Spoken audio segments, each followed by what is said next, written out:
Thank God life is fast returning back to normal in Israel. Thanks to world number one president, Donald J. Trump. I want to use this opportunity to thank all my viewers. Thank you for subscribing. Please, I want you to continue watching and sharing. Let it go wider to reach wider audience. Thank you. May God bless the United States of America. May God bless the state of Israel. And may God bless Biafra. Please, let's watch the video. Good news. Israelis are coming out of their bunkers.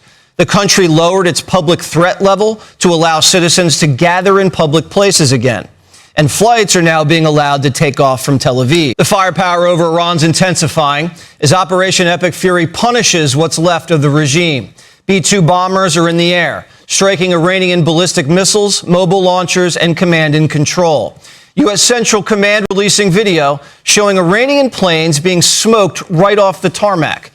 The U.S. Air Force also focusing on Iran's underground missile cities, where it's believed that thousands of medium and short-range missiles are being stored. U.S. bombers, drones, and fighter jets are circling these mountains, and the minute mobile missile launchers roll out of the tunnel to fire, we take them out. Then drop heavy ordnance to collapse the cave and bury everyone alive. The goal? Complete disarmament. Here's CENTCOM Commander Admiral Brad Cooper. In just the last 72 hours, America's bomber force has struck nearly 200 targets deep inside of Iran, including around Tehran. And in just the last hour, U.S. B-2 bombers dropped dozens of 2,000-pound penetrator bombs targeting deeply buried ballistic missile launchers. Notably, we've also struck Iran's equivalent of Space Command, which degrades their ability to threaten Americans. On top of that, Israel says it's knocked out the enemy's cyber warfare headquarters and one of their intel hubs. Plus, 30 of their warships have been turned into seafood. And we just got another big one. In just the last few hours, we hit an Iranian drone carrier ship, roughly the size of a World War II aircraft carrier. And as we speak, it's on fire. The commander-in-chief's monitoring the situation and is quite pleased. As soon as they set off a missile, within 4 minutes, the launcher gets hit. They don't know what's happening. Their Navy is gone. 24 ships in 3 days. That's a lot of ships. Their anti-aircraft weapons are gone. So they have no air force. They have no air defense. All of their airplanes are gone. Their communications are gone. Missiles are gone. Other than that, they're doing quite well. Secretary of War Pete Hegseth says Iran's strategy is simple. Take a beating and wait us out. Iran is hoping that we cannot sustain this, which is a really bad miscalculation. There's no shortage of American will here. We've got no shortage of munitions. Our stockpiles of defensive and offensive weapons allow us to sustain this campaign as long as we need to. If you think you've seen something, just wait. The Pentagon's testing its doomsday ballistic missile now in the Pacific, the Minuteman III. It's a big one, capable of carrying nuclear warheads 20 times more powerful than the atomic bomb dropped on Hiroshima. It can travel 6,000 miles at speeds of 15,000 miles an hour. It's hypersonic and can strike anywhere in the world in less than 30 minutes. Air Force Global Strike Command says the missile was tested to verify its effectiveness, readiness, and accuracy, just in case we have to use it. And the test was successful. The Iranians noticed and picked up the phone. They're tough, and they want to fight. And they're calling, they're saying, how do we make a deal? I said, you're being a little bit late. And we want to fight now more than they do. If you're a mullah, you're panicking. But in front of the camera, they're Rambo, trying to bait America into a ground war. Are you afraid of a U.S. invasion in your country? No, we are waiting for them. You are waiting for the U.S. military to invade the ground troops? Yes, because we are confident that we can confront them, and that would be a big disaster for them. Boots on the ground, not part of this operation, says the Pentagon.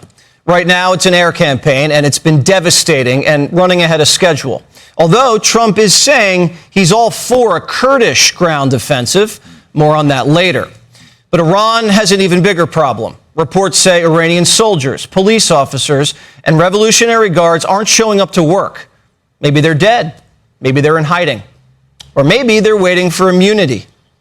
I'm once again calling on all members of the Iranian Revolutionary Guard, the military, and the police to lay down their arms. They're only going to be killed. And now is the time to stand up for the Iranian people and help take back your country. So you'll be perfectly safe with total immunity, or you'll face absolutely guaranteed death. The mullahs are getting sloppy. Today, an Iranian drone hit Azerbaijan, the 12th country to be attacked by Tehran. And now they're vowing to retaliate. What Iran is doing by targeting allied countries that would otherwise want to stay out of this, they've actually pulled them into the American orbit. So now you've got UAE and Qatar and Bahrain and Saudi and Kuwait and others saying, hey, we're with you. We'll shoot with you. We'll fly with you. We'll defend with you. The Europeans finally got off the sidelines. Spain, after closing its bases, is now joining a fleet of Dutch, Greek, and Italian warships sailing to Cyprus off the coast of Israel. Iran's bruised, battered, and isolated. Their ballistic missile attacks have dropped by 90%. And good news, Israelis are coming out of their bunkers. The country lowered its public threat level to allow citizens to gather in public places again. And flights are now being allowed to take off from Tel Aviv. And we're learning more about how the Israelis duped the Ayatollah into thinking he was safe. Reports say Jewish generals all made sure to be publicly seen leaving their headquarters Friday night. Iranian intelligence expected the coast was clear for the weekend. But the generals snuck back into the building wearing disguises. The Ayatollah and his top officials took a breakfast meeting on Saturday above ground. Boom. Every single Iranian leader is either dead, missing, or sweating bullets in a bunker. The president says he has to be personally involved in picking who gets to run the country. Inside Iran, the runner-up is Khomeini's son. But Trump says this: they're wasting their time. Khomeini's son is a lightweight. He's unacceptable to me. We want someone that will bring harmony and peace to Iran. And according to WikiLeaks, Khomeini's son doesn't have what it takes to lead the nation. Intelligence cables reveal Khomeini Jr. visited British hospitals to treat severe erectile dysfunction. Mossad already has him targeted for assassination. Shouldn't be that hard.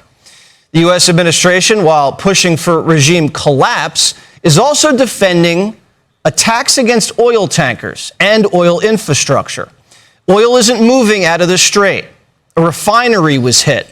A tanker flagged to the Bahamas, also on fire. Gas prices have gone up about 25 cents a gallon since Saturday. There's going to be some short-term pain for American consumers until the Iranians are defanged, which we hope is within just a few weeks, and oil drops back down to the 60s. We had it very low, but I had to take this little detour if it's okay with everybody. But no one's more spooked than the Chinese. They just ordered their refineries to suspend exports. If Operation Epic Fury succeeds and Beijing ever gets frisky, Trump can make one phone call and slap Xi with an oil embargo.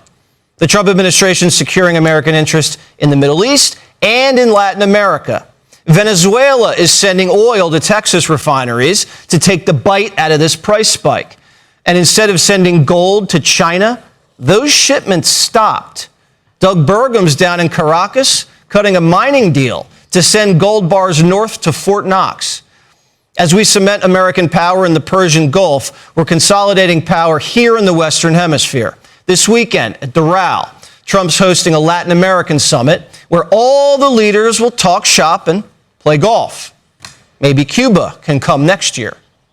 What's happening with Cuba is amazing, and we think that we want to finish this one first, but that will be just a question of time before you and a lot of unbelievable people are going to be going back to Cuba. Hopefully not to stay. We want you back, and we don't want to lose you. We don't want to make it so nice that they stay. Remember the domino theory during the Cold War? Trump's flipping dominoes the other way. The world's changing fast because the United States is imposing our will. We have the power to shape our own destiny like no other country in the history of civilization. It's just a matter of, do we have the will? And we pray that Operation Epic Fury is a success and for the safety of our troops, and for the quick return of the free flow of oil.